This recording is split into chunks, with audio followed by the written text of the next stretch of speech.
3 score అనేది సాధించింది. 3% ఉంది. ఈ అక్కడ ఇండియాలో, భారతదేశంలో. నెక్స్ట్ రెండో ప్రధానమైనటువంటి అంశం ఏంటంటే మనకి ఎంపవర్మెంట్.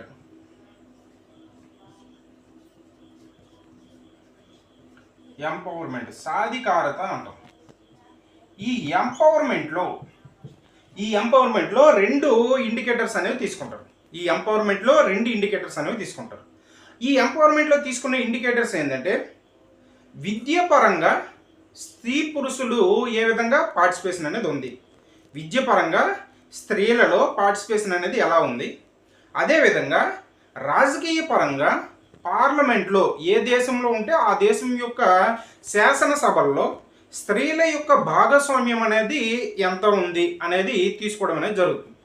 ఒకటి ఎడ్యుకేషన్ అటైన్మెంట్,